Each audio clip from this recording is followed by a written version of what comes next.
Hi friends, welcome to film review. ఈరోజు మనం మాట్లాడుకోబోయే చిత్రం సూక్ష్మదర్శిని.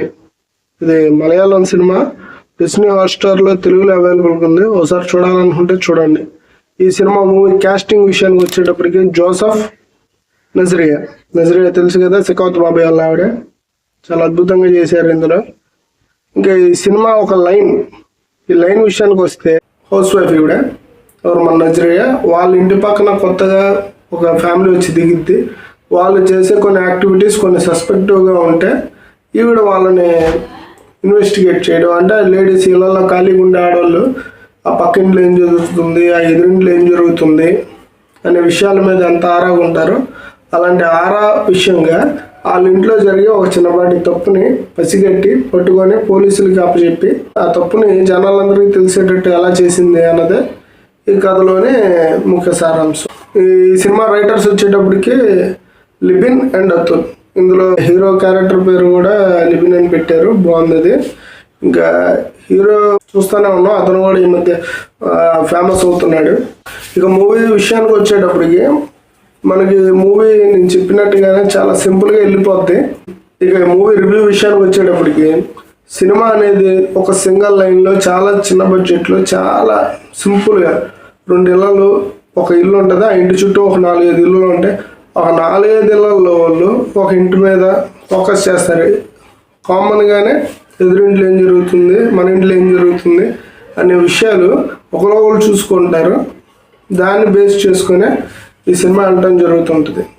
ఈ సినిమాలో మనకి స్టార్టింగ్ నుంచి ఒక లైన్ చూపిస్తారు. దాన్ని ఏమంటామంటే మనం అది థ్రిల్లింగ్ మూవీస్లో ఎలాగైతే విలన్ని చూపించకుండా సినిమా మొత్తం తీసుకెళ్ళి లాస్ట్లో ఎవరినో పట్టుకొచ్చి వీడే విలన్ అని అంటే మనం అలా థ్రిల్ ఫీల్ అవ్వాలో, ఇలా ఇందులో కూడా అలాంటి సిచ్యువేషన్ ఉంటుంది. కానీ మనకు అది చూపిరు. ఎలా చూపిస్తారంటే ఫస్ట్ నుంచి కూడా ఏదో ఒక కథ వెళ్తున్నట్టు చూపిస్తారు. మనం ఆ కథని ఫీల్ అయిపోయి ఆ కథలో ఏదో పసిగట్టేస్తుంది అనే ఇంటెన్షన్లో వెళ్తూ ఉంటాం. ఆ ఇంటెన్షన్లో వెళ్తూ ఉంటాం. ఉన్నట్టుండి ఒక ట్రిక్ ప్లే చేస్తారు. ఓ ట్రిక్ ప్లే చేసి అసలు ఇది కాదు సిచ్యువేషన్, ఇది కాదు ఇక్కడ అందరం చూసే కథ, ఇంకో కథ ఉంది అని ఆ కథలో తీసుకెళ్తారు. ఆ కథలో తీసుకెళ్ళినప్పుడు కూడా మనం ఎంజాయ్ చేస్తాం. ఎందుకు ఎంజాయ్ చేస్తాం? ఎక్స్పెక్ట్ చేస్తూనే ఉంటాం, ఏంటి ఎంత సింపుల్గా తీసుకెళ్తున్నారు. ఫస్ట్ ఆఫ్ ఆల్ ఒక సినిమా ఒక ఆడియన్స్ చూస్తున్నాడంటే వాడికి అది ఎక్కిద్ది, అర్థమైద్ది. దాని నుంచి అతను ఒకటి ఎక్స్పెక్ట్ చేస్తాడు. ఎక్స్పెక్ట్ చేసింది అక్కడ కనిపించినప్పుడు ఆనందం పడతాడు. ఆనందపడినట్టు చేయడమే ఇట్స్ డైరెక్టర్స్ వర్క్. మనం ఒక సీన్ చూసేటప్పుడు ఆడియన్ ఇది కాదు ఇక్కడ అని అనుకున్నప్పుడు స్క్రీన్ మీద కూడా అది జరిగితే అది హిట్. ఇంకా ఈ సినిమాలో కూడా అలాంటి ఒక సిచ్యువేషన్ వచ్చింది, బ్రేక్ అయ్యిద్ది, ఇంకో సిచ్యువేషన్ చూపిస్తారు. ప్రతి ఒక్కరు ఎంజాయ్ చేస్తారు ఆ సిచ్యువేషన్ని.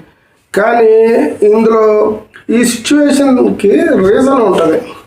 ఆ రీజన్ వచ్చేటప్పటికి అది వరస్ట్ రీజన్. అంటే వరస్ట్ కాదు, అది కూడా రీజనే.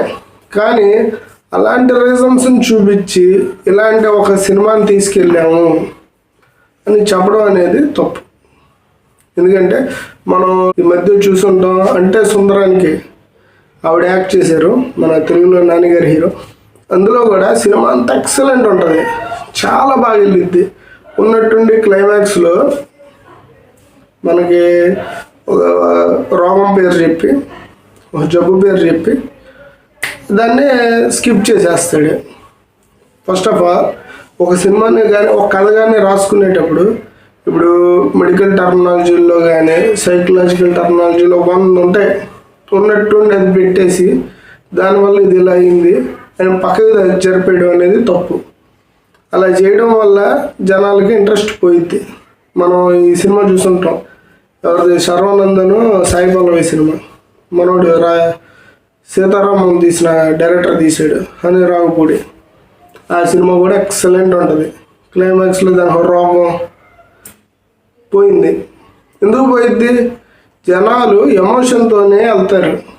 సినిమాని ఎమోషన్లోనే చెప్పాలి. రాజమౌళి పిచ్చోడు కాదు, ఊరికి ఎమోషన్ మీద సినిమాలు తీయడానికి డబ్బులు వస్తాయి, జనాలు ఆగిపోతారు. ఎమోషన్ లేకుండా అక్కడ ఏదో రోగం ఉంది, అదేదో అనుకోని ఎక్స్పెక్టేషన్స్తో ఒకటి ఉంది, ఇలాంటి సోది చెప్పి ఆ స్కిప్ చేసేయడానికి ప్రొడ్యూసర్కి ఎవరికో ఓకే చేసే వాళ్ళకి అది నచ్చొచ్చు, కానీ ఆడియన్కి నచ్చదు. ఎప్పుడు కూడా వాడికి చెప్తున్నా, ఓకే రావని చెప్దాం అనుకున్నాం, ఎక్కడి నుంచి చెప్పాలి, ఫస్ట్ రోజు నుంచి చెప్పాలి, సినిమా స్టార్ట్ చేసినప్పటి నుంచి చెప్పాలి. అంతేగాని ఉన్నట్టుండి క్లైమాక్స్లో ఒకటి తీసుకొచ్చి అదే హైలైట్ దాటేయడం అనేది కరెక్ట్ కాదు. ఈ సినిమాలో కూడా అలానే ఒకటి జరిగింది.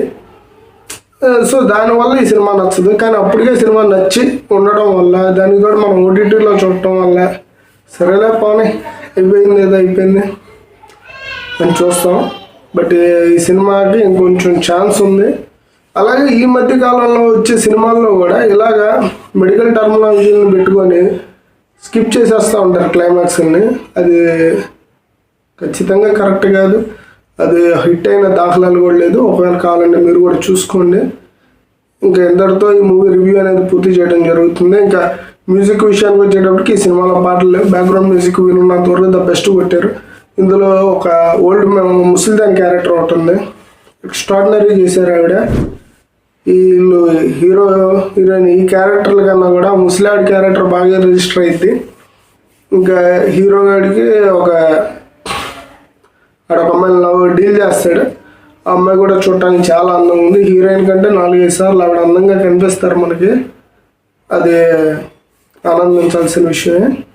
ఇంకా ఈ సినిమాలో చాలా అద్భుతమైన విషయాలు ఉన్నాయి. కాకపోతే ఈ సినిమా చూసేటప్పుడు కనిపించవు. Most of the time cinema విసిగిచ్చిద్ది. కానీ ఇది పెద్ద హిట్ అని చెప్తున్నారు. మరి ఇది ఎలా హిట్ అయింది ఏంటో మరి మనకు తెలియదు. వాళ్ళకి ఎలాంటివి నచ్చుతాయి అనుకుంటే అందుకే పుష్ప అక్కడ చూడలేదు 2ని.